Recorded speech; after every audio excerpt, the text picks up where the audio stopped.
खबर यूपी के बलिया जनपद से है, जहां सरकार की ई रजिस्ट्री प्रणाली के विरोध में दस्तावेज लेखकगण एवं स्टाम्प विक्रेतागण द्वारा बलिया के उप निबंधक कार्यालय प्रांगण में अनिश्चितकालीन धरना प्रदर्शन शुक्रवार को शुरू हो गया।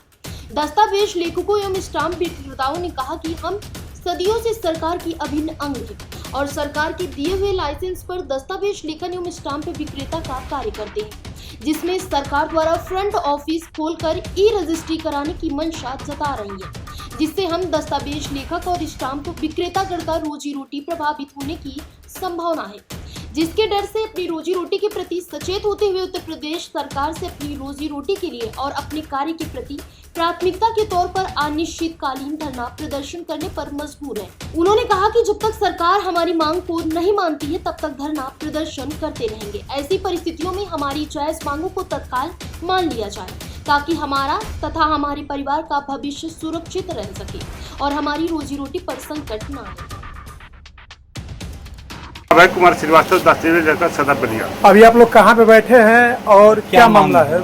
हम उप निबंधक कार्यालय सदर पर धरने पर अनिश्चितकाल धरने पर बैठे हैं और हमारा जनपद बलिया का 6 तहसील धरने पर बैठा है और हमारे प्रदेश के दस्तावेज लेखक अधिवक्तागण और स्टाम्प विक्रेतागण करीब 75 जिला में धरने पर बैठे हुए हैं। हमारी मांग है सरकार से कि जो ई रजिस्ट्री की नई प्रक्रिया आ रही है उसमें हमारे नाम को वंचित किया जा रहा है। हमारा सरकार से निवेदन के साथ मांग है कि हम सदियों से आपका अभिन्न अंग रहे हैं और चट्टी बोरा पर बैठकर आपका अक्षरशः नियम का पालन करते हुए दस्तावेज लेखन का कार्य करते आए हैं, तो हमको उसमें समाहित रखा जाए। कब से बैठे हैं आप लोग? हम आज 10 बजे से बैठे हैं और जब तक रजिस्ट्री ऑफिस बंद नहीं होगी तब तक हम नहीं जाएंगे। अब फिर कल हम धरने पर बैठेंगे, जब तक सरकार हमारी मांग नहीं मान लेती है तब तक अनिश्चितकाल धरने पर हम बैठेंगे। अभी आप लोग धरने पर जो बैठे हैं, तो क्या इस दौरान उप निबंधक कार्यालय में कोई कार्य हो रहा है? जमीन कोई कार्य नहीं हो रहा है, एक रसीद तक नहीं कटा है और न कटेगा। इससे क्या दिक्कत है आप लोगों को? बहुत दिक्कत है। जो आज़ादी के पहले से लेखक एक बहुत बड़ा नाम है, आपके चैनल के माध्यम से मैं बता देना चाहता हूँ। जो जितने देश की जमीन की रजिस्ट्री हुई है लेखक के हाथों से ही हुई है और सदियों से, अंग्रेजों के ज़माने से, जिस समय देश हमारा आज़ाद नहीं है उस समय से 1908 में धारा 17 में आप पढ़िएगा और उसमें हमको लेखन का अधिकार मिला है। जब संविधान भारत आज़ाद हुआ और संविधान चेंज हुआ 2023 में धारा 7 में हमारा लेखन का अधिकार मिला है।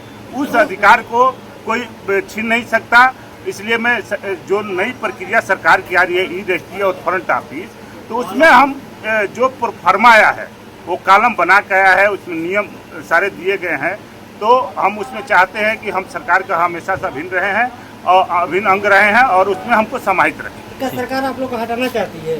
सरकार हटाने के लिए हमको अल्टीमेटम तो नहीं दी है, लेकिन हम सरकार जारी जो फरमाया है हमको ये लग रहा है कि हमको वंचित कर दें। राजस्व का कितना नुकसान हुआ होगा? बहुत बड़ा राजस्व का, लगभग 10 दिनों से हमारे उत्तर प्रदेश में पश्चिमी क्षेत्र में तो कह लीजिए कि 100% हड़ताल चल रहा है। कम से कम करोड़ों अरबों का क्षति हुआ होगा सरकार का और हमारे ही हाथों से ये राजस्व जाता है।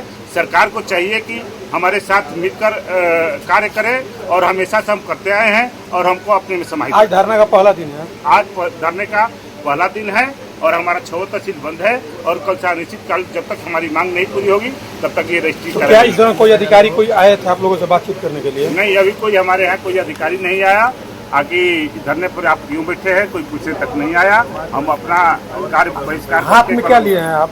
हम ये पत्रक लिए हैं जो मुख्यमंत्री जी के नाम से और आदरणीय जिलाधिकारी महोदय बलिया को और अपने विभाग के सारे अधिकारियों को हमने पत्रक दिया है ताकि हमारी मांग जब तक पूरी नहीं होगी तब तक अनिश्चितकाल धरना पर बैठे।